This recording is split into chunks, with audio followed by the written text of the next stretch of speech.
You're listening to The Heart of Now, radically honest conversations about living free from suffering, hosted by Elizabeth Rayner and Monika Rose. Welcome, everyone, all the wonderful people who are tuning in with us today. We are incredibly fortunate to be speaking with Richard Miller. Richard gratefully comes to us today through our first guest, Lama Paulin Jolma. Richard is a prominent figure in the field of mind-body wellness, best known as the developer of the Integrative Restoration iRest program of meditation, and is founder, chairman, and executive director of iRest Institute. His career, spanning over 5 decades, has been marked by significant contributions to the integration of Western psychology and neuroscience with the ancient non-dual wisdom teachings of yoga, Tantra, Advaita, Taoism, and Buddhism. In addition to his role at the iRest Institute, Miller is co-founder of the International Association of Yoga Therapists, C-IAYT, founding editor of the professional journal of C-IAYT, okay, got that right, and past president of the Institute for Spirituality and Psychology. These roles undermine his commitment to bridging the gap between traditional spiritual practices and contemporary scientific Thanks so much understanding. for being here with us today. His work, in the particularly now. in the era of to trauma, learn more, healing, visit us and on wellness, Instagram has been at the Heart of influential Now in the yoga podcast and or psychology online communities. at theheartofnow.info. You can learn a lot more about Richard and all of his accomplishments at iRest.org. Welcome, Richard. So good to have you. Thank you, Elizabeth. Thank you, Yeah. Monika. Nice to be with you. Yeah. I would love to dive in because your background is so incredibly rich, and I would love to know a little bit of your backstory, if possible. Absolutely. How you got those 5 decades of experience. So what has been the most catalytic moment to date of your self-discovery? Every time someone asks that, it's interesting. I always go to 2 actual events. One, when I was 13 years old, when I used to visit my grandmother for spring vacations, and she loved sending me to these dances and Saturday night, Thursday night get-togethers, and which I never really enjoyed. So she'd drop me off. I'd walk through the front door and walk out the back door and go out for a long walk on the beach down in Florida where I was. But one night, I accompanied by a really dear friend of mine who I had met while I was on spring vacation. We were wandering along and we decided for whatever reason to lie down in the sand trap of the 8th fairway of the golf course that was nearby. And it was a beautiful starlit night without a moon. And as a 13-year-old boy might do, I looked out into the universe and thought, I wonder where the end of the universe is. And in my vivid imagination, I went out into the universe and I came to a brick wall. And I thought, well, this must be the end of the universe, but I wonder what's on the other side of the brick wall. I ended up, I don't know how many brick walls I came to. I kept jumping over them in my imagination. And all of a sudden, everything melted away. And I felt this sense of being one with everything, the universe, everything around me. It just was very startling. And I don't know how long I lay there in that mystical experience, but then I got up with my friend and we walked back into our teenage life as if nothing special had happened. Only years later when I looked back, because in 1970, when I was new to living in San Francisco without any friends, I decided to attend a yoga class, not knowing anything about yoga, not knowing anything about meditation. I thought it might be a fun way to meet people. Little did I know that the course, which I was signed into for 12 weeks, would be taught in silence. So I never met a person, actually, because we walked into the building in silence and we left the building in silence at the Integral Yoga Institute. But that first evening at the very end of the class, the woman taught what I now know was a rudimentary yoga nidra practice. And I had that same exact experience I had at 13. I walked into that room at the Integral Yoga Institute feeling a bit alienated, isolated, lonely, and I walked out again feeling not separate, one with everything. The subtle or not so subtle depression that I had been carrying for some years was gone. Sense of isolation, alienation, disconnection was completely wiped out. And I felt as I walked home, one, what just happened to me? And how do I duplicate this? And how do I learn more about this? And that really set my journey off, because some weeks later, I was working at a clinic learning the art of psychotherapy, and a woman had just arrived from the Far East. And we got to talking, and she asked me, why was I at the clinic? And I told her I was interested in learning the art of psychotherapy. And she said, well, I'd be happy to pick you up as a mentee. She became my mentor. For the next 5, almost 6 years, we spent literally 12 to 18 hours a day. And she had grown up in a Buddhist community, taught yoga to her by her mom, and had studied with one of R.D. Laing's senior teachers, Robert Hall, and had personally studied with Eric Fromm. So she came to me with a Buddhist, humanistic, existential, phenomenal background, and taught me the art of psychotherapy, because she said, if you're going to learn it, then join me in every session that I give. So I started doing co-therapy with her. But in that first session, I entered in with her. At the end, we went into a little room and we would start to talk about what happened in the room. And she said, so what happened when you were in that room? And I gave her this long-winded psychological spiel about the person we'd been seeing.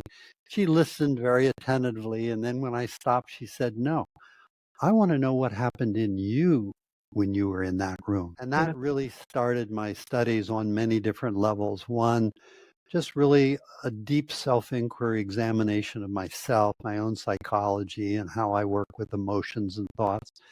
But also we would have long discussions about meditation and its integration with Western psychology. So I started taking yoga.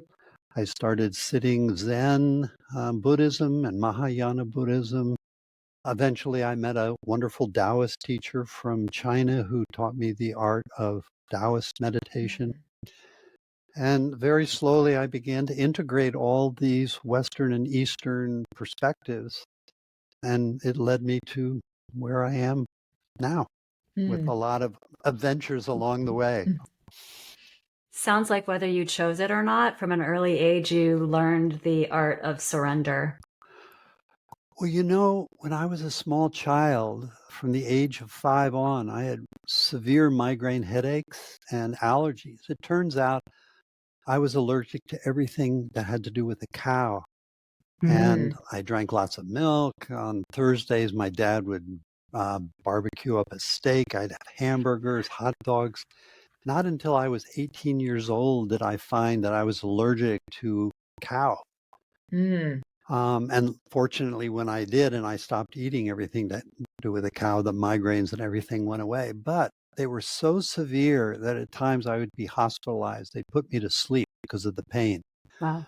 But what I learned as a 5-year-old was to lie down on my bed in a dark room, put a pillow over my eyes, ice bag on my neck and my feet, and not have a thought. Because I found and discovered back then, if I had a thought, the pain would come.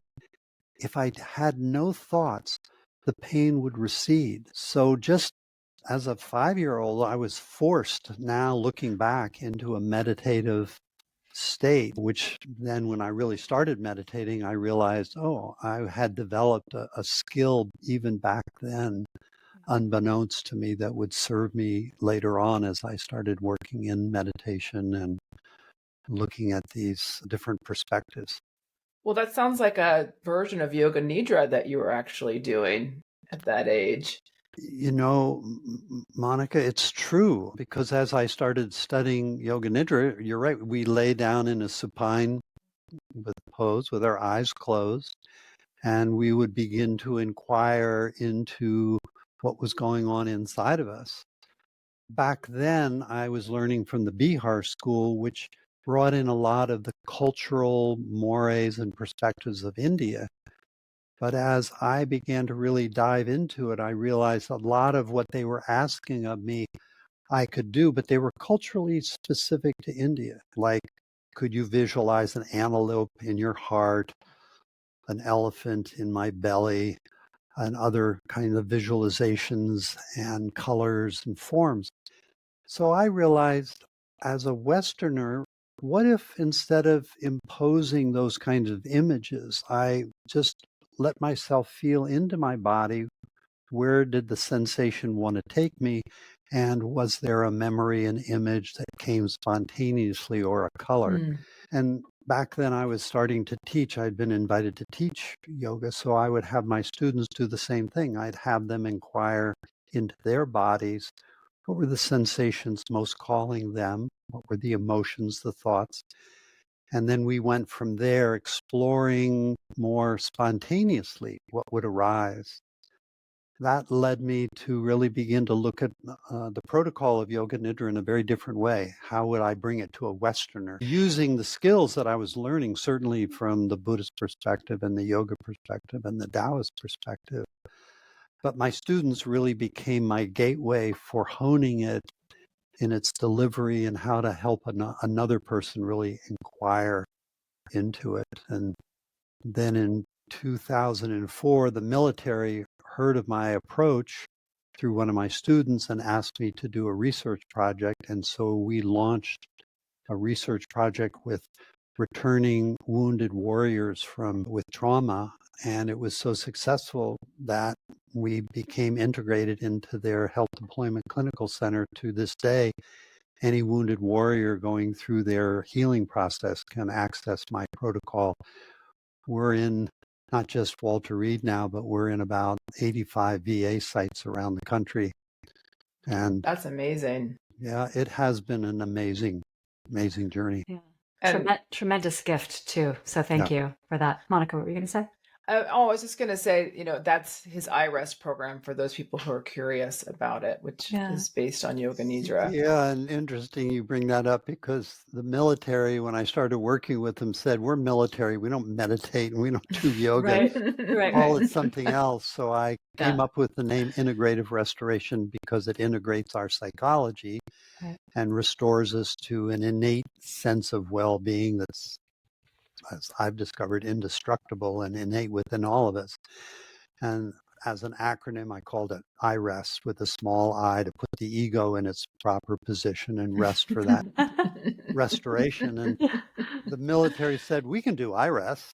So all of our research was based on the Yoga Nidra protocol, but calling it iRest.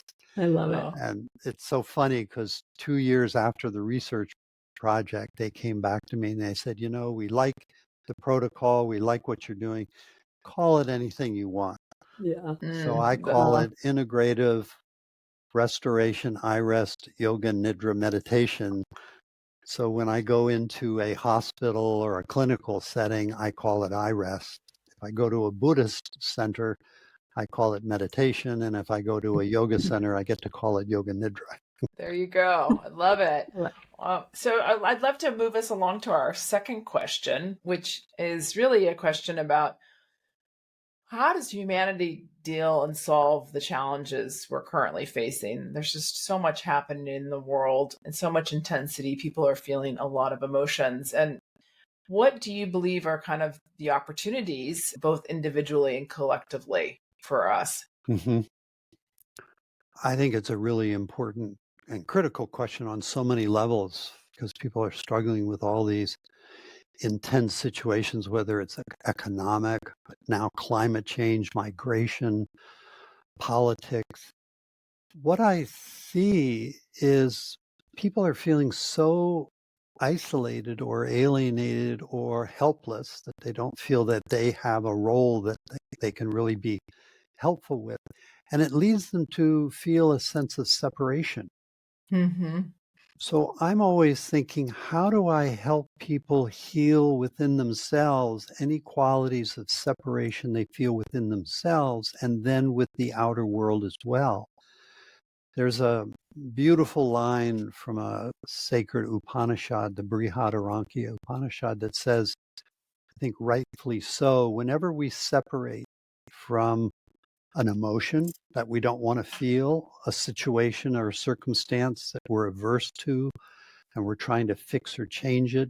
Whenever we separate in any way, we're going to find ourselves feeling some sense of stress, distress, anxiety, or fear. And so what I'm helping people do through the work is heal first any kind of separation they're feeling within themselves so they feel deeply connected to themselves, and then to be able to look out at the world not feeling separate from other people around them or from the trees or the rocks or the mountains, so that they come into proper relationship with themselves and the world around them. And with that sense of deep connection, I know that people have within them the capacity to meet these challenges.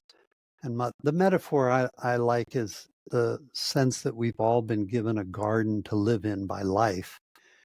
And I see everybody tending everybody else's garden and not tending their own. And so I'm trying to help people first understand the garden that they live in, get connected to themselves, heal whatever needs to be healed within themselves. And then what I see is spontaneously people see them in that deep connection and then begin to invite them into their gardens and how they may help them. So I think Beautiful. healing this inner sense of separation that we're all prone to as human beings gives us access to creativity within ourselves that we're all going to need to meet these incredible challenges we're all facing. I mean, I know you work with a population that has a lot of anxiety and a lot of PTSD. How do you help someone who is very uncomfortable potentially in being quiet and sitting? Like, how do you help them understand they're not separate? Yeah. So many healing programs that I've studied begin often with what's wrong.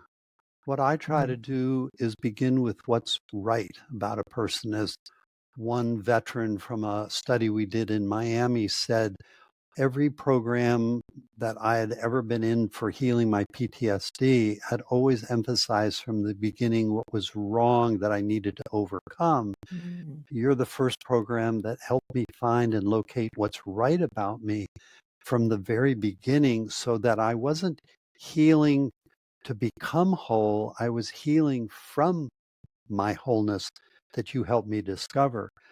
So I have some simple interventions that in the very first session when I work with a person or a group, I introduce them to help them locate what I call an indestructible, innate sense of well-being that is outside of the trauma, so that I'm helping them realize while their body and their mind may have anxiety or stress or trauma in it, they themselves are free from that trauma. They are not needing to be healed. The body and the mind do. And there's some simple inquiries I help a person engage that helps them locate this innate sense of well-being and an indestructible sense of ease and peace we all carry within us. But what I've seen is we've separated from it when we were little children and lost touch with it.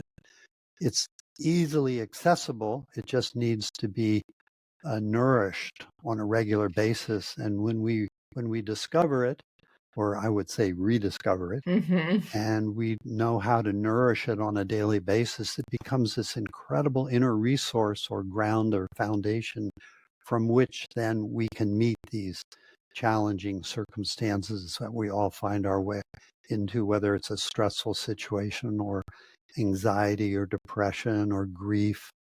We have the skills within us. I've discovered very simple tools that people can learn easily. They just need to practice them and put it into place. And those frameworks that you've created are so easy, simple, accessible, that when someone has that PTSD, I've myself have healed from that fairly recently. You need to understand that it's not this long road that's never ending, that there is something that you can do daily to incorporate in your healing process, and that you have the empowerment to be able to do that.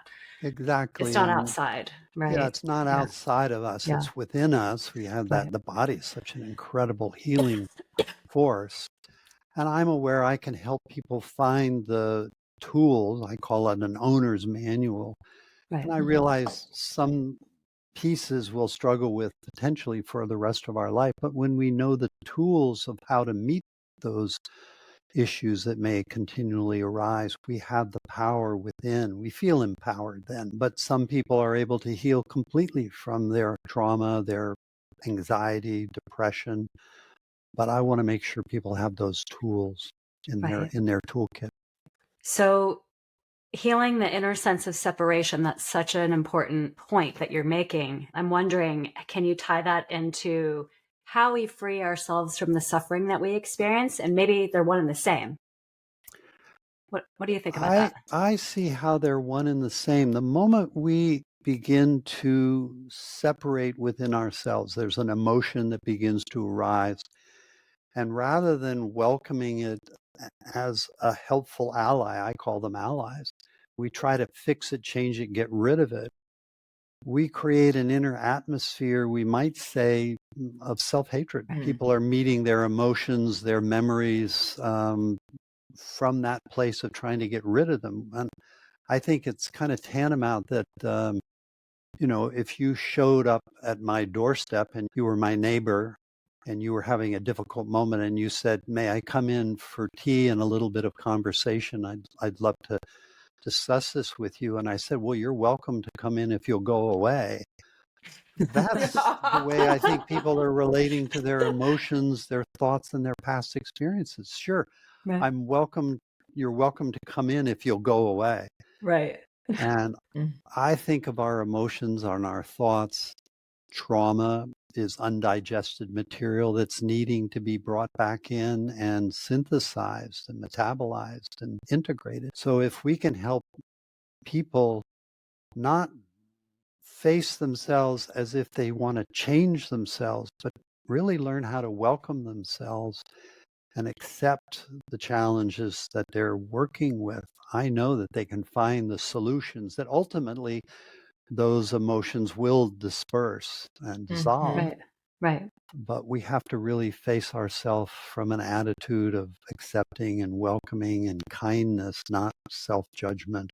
And not from the perspective that there's something wrong with me. I like to help people recognize it sounds like there's something wrong here, but let's not confuse something's wrong with something's wrong with you. And let's see if, again, we can find that ground of foundation of well-being, then we can meet what does feel like it needs our attention. Right. It reminds me a little bit when you explain it that way of internal family systems work, right? The parts work a little bit, which is interesting because again, all is welcome. If that's the truth and there's nothing wrong, then the healing, it just happens so much more organically. Well, there are two parts of our protocol, the protocol I've developed, where we actually ask a person to take the challenging emotion or thought or memory and imagine a door opening if it were to walk into the room, and they started to dialogue with it to come into right relationship with it. It is that kind of parts work you're talking about we find in family systems therapy, because as a psychologist, I studied all these modalities and integrated them into my protocols. So we have both the Eastern meditative approach built into it, but also elements of working with parts, psychosynthesis, rational emotional therapy, DBT, EMDR.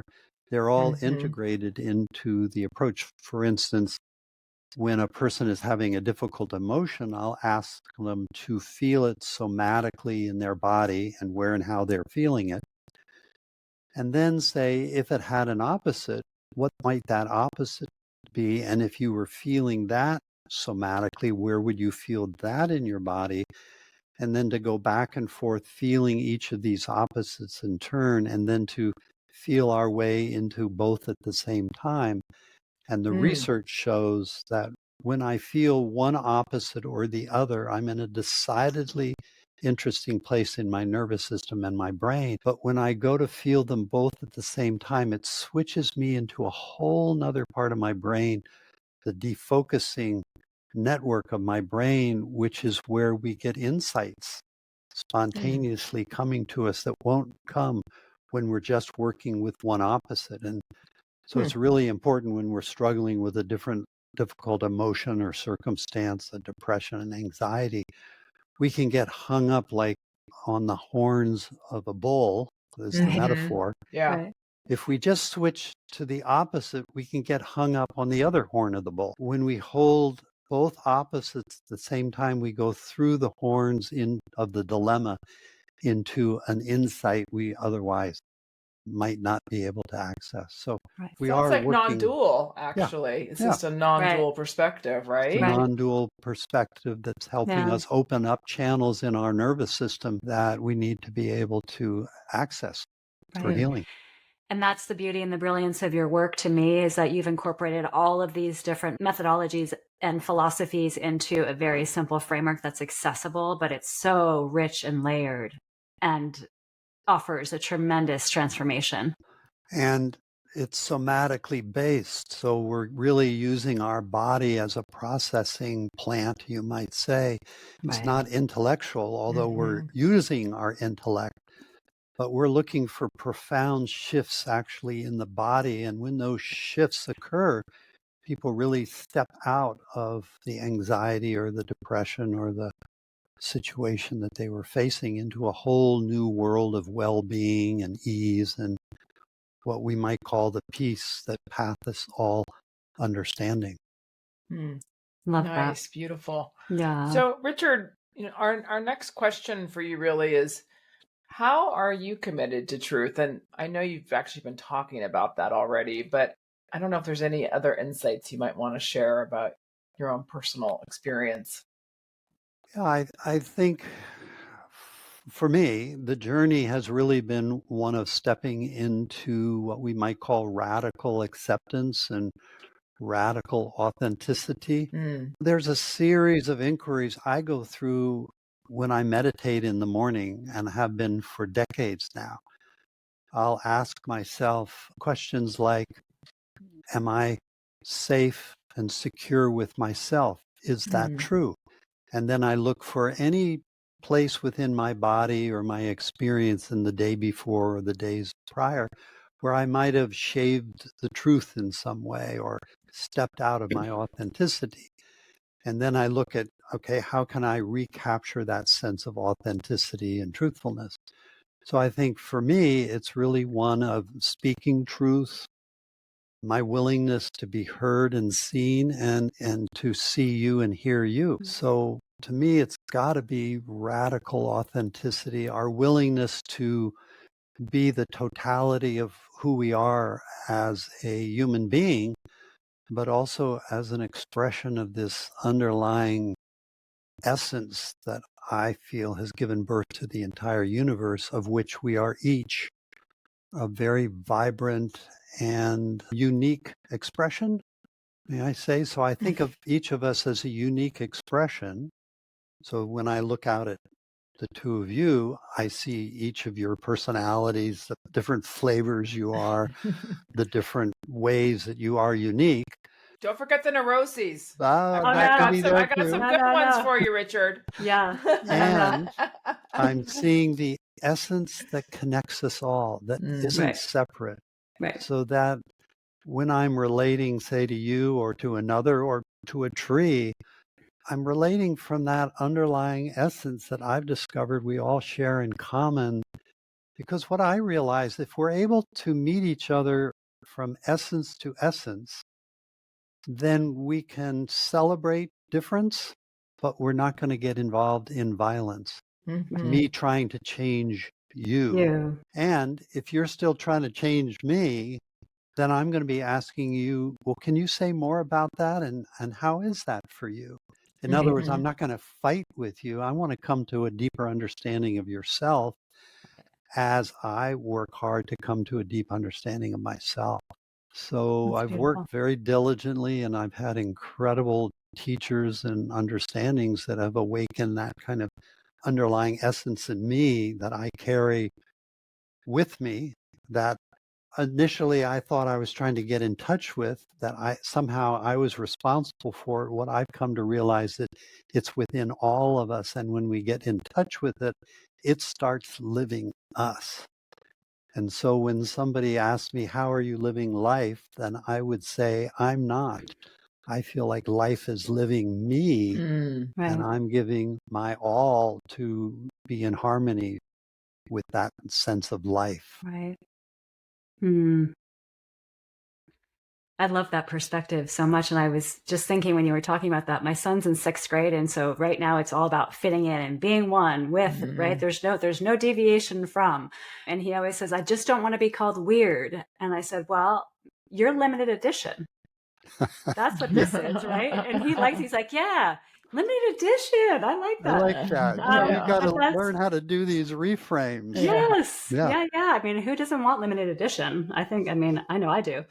I love the way you articulated that. And I think maybe this next question can dovetail into that. It's about joy. How do you, since you are authentic and you live in integrity a lot, and that we love the word radical on this show, don't we, Monika? Yeah. Yes, for sure. For sure. So that fit right in our wheelhouse. How do you live in joy? What is it for you? I'll turn it around on its head. I'll say joy is living in me and wanting to express itself constantly now. As I really felt into, and that experience at 13, and then that experience at 22 when I was in San Francisco in that first yoga nidra class. And then with my mentors, I've discovered that living essence that I think has given birth to everything in the entire universe, myself as a unique expression of it. Joy, I see, gets liberated then. It's in us. How do we liberate it? And I think as we become more and more in touch with ourselves, heal that sense of separation, align with that inner essence, I'll call our essential nature, what I have found is that joy and a deep well of well-being, peace and ease just start to bubble up. So I like spending at least part of my day sitting and being in touch with that joy and that well-being, which I've found even then when I'm in a moment of grief because a friend has died or some challenging, stressful situation, that joy and that well-being is there. It's the ground again from which I'm meeting the circumstance. So I think as we align more with life and we do that switch over from I'm living life to life is living itself through me as its unique expression, I think that joy just starts bubbling up, that well-being, and becomes the life force then from which we're meeting life. And I have found in times of great grief, sadness, stress, that well-being is there. It's not being covered over now as it did when I was a child. I've grown it, nourished it, and I nourish it on a daily basis. Oh, lovely. I had a feeling you might answer that way just based on your last answer. So I walked right into that one. That was good. Well, it does dovetail back to that sense of suffering. Why is it that we suffer? I think it is because we are trying to change our circumstances versus first accepting them. And I remember one of my mentors, Jiddu Krishnamurti, who I spent time with, fortunately, in India and in Ojai. I remember him being asked, what was his secret to living life? And everybody kind of got very hushed as he was about to reveal his secret. And he said, I don't mind what happens. I'm willing to be with what life brings to my table. And I think that makes all the difference. We stop refusing life and we align with it. And life's going to bring difficulties to all of our tables, as it is now with climate change and economic, political, migration. But I feel like when we're in touch with this essence and we're really feeling we're connected with our humanity, we can solve these problems. They're not insolvable issues. Right. I love that. I love that secret. It's a good one. It reminds me of just quickly of the when something happens, I often hear the voice in my head say, "Oh, is that so?" Like it's just neutral. Yeah. It tries to be neutral, then my ego and mind kick in. But I like that. It's just very Well, it valid. is. I mean, It's a that's the way that surrendering I to mean. what's That's like here. I Yeah. can try to deny it, but it's in my face. It's right here. And so- when you deny it, the more it becomes an issue. I mean, that's really Well, the piece I of it. love that when whenever we deny, the body keeps the score, and it'll start giving us some sense of something's not right. Right. If we're willing to look at, okay, what doesn't feel right here? Because if we don't, then the ego will pick it up and start saying it's not just that something's not right, but something's not right with me. But that's a secondary response. The primary one is something is off here. Let me see what feels off and address it. Then I don't have to go to that next step, which is something's wrong with me, which we will go to if we miss that first vital step. Yeah, so true. And I think it's true. Tara Brach that calls that the second arrow. Buddha, there's the famous story of somebody coming to him with a disease, and he's asking Buddha all about it, and Buddha says to him, do you want me to tell you all about it, or do you just want me to remove the arrow? So we're all caught up. Not the first arrow really is the something feels off. The second arrow is when we try to fix it, change it, alternate before we understand it. And like you said, turning it on yourself. That's the mistake. Yeah, if somebody gave me a watch that was broken and asked me to fix it, I wouldn't start taking it all apart. I'd very slowly begin to study it to see what needs fixing. And then when I would find that, fix that, and then the watch would be. And I think that's how we need to face our own issues. We don't want to try to take them apart analytically too quickly, but really probe them, understand them, and then the insights will radically and slowly emerge. Yeah, we don't have the patience a lot of the time to be witness. Well, what are the secret ingredients of the secret sauce? Patience, perseverance, and curiosity. Yeah. And loving kindness. And Let's loving not forget kindness. that one. Absolutely. Because loving kindness and equanimity. Yeah. Well, so if you had a global microphone, what would you say, Richard? That hasn't already been said, and there's been so many moments of deep wisdom. So I am curious what else you have in your toolkit. You remind me of a project that was done in Germany of people who were hating migrants who were coming in from other countries. And so in the research study, they took someone who was really against the migrants who were coming in, and they had them sit with another person from another culture. And they had them sit just looking at each other in silence for 12 minutes, or 10 or 12 minutes. What started happening is they started feeling each other's humanity and in a way began to fall in love with one another. And when they followed these people post-research, they found that they were becoming friends and helping each other. How do we learn to meet each other out of our humanity, not as other, but feel that inner essence that we both share in common? We're all just human beings doing the best we know how and trying to do the best we know how. If we could help each other, meet each other in that sense of brotherhood, sisterhood, you might say, then I think we would go a giant step as humanity working with these challenges that are facing us. So that's what I try to do in my retreats, in my trainings. I actually put people face to face in silent dialogues and helping them feel this inner essence, and then to start to talk with one another out of that essence. And I do that with my clients who I see in my psychology practice. I want them to feel that inner essence from which I'm meeting them, and then they stop hating themselves, they stop judging themselves, and they start to find the creative solutions that they need to face the problems they're facing. One of the first things I ask people is, tell me what's going on. And they'll say, well, I have this pain. And I'll say, okay, where do you feel it in your body? And now, can you take the conceptual label off of it? Meet it non-conceptually. And that's when people start to have these radical breakthroughs, when we peel off the conceptual mind and we start to meet it at a very deep, very personal level.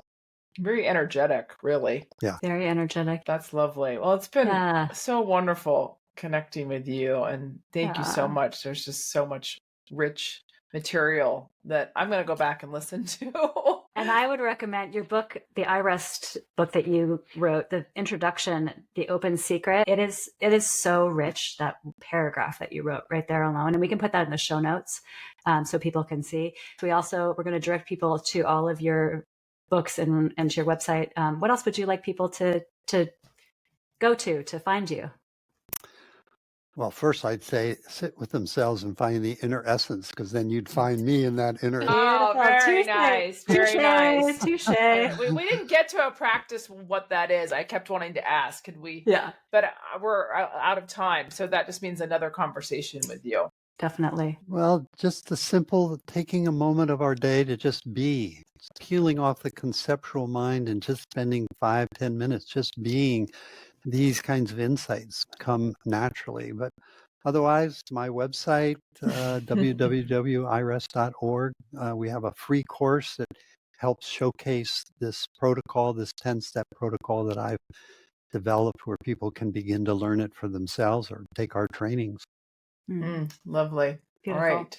Wonderful. Will you come back and see us for part 2 of this conversation? I would love to come over and then do the actual experience. And it's so simple. It's like a 10-minute little inquiry that opens this gateway into a deep, indestructible sense of well-being.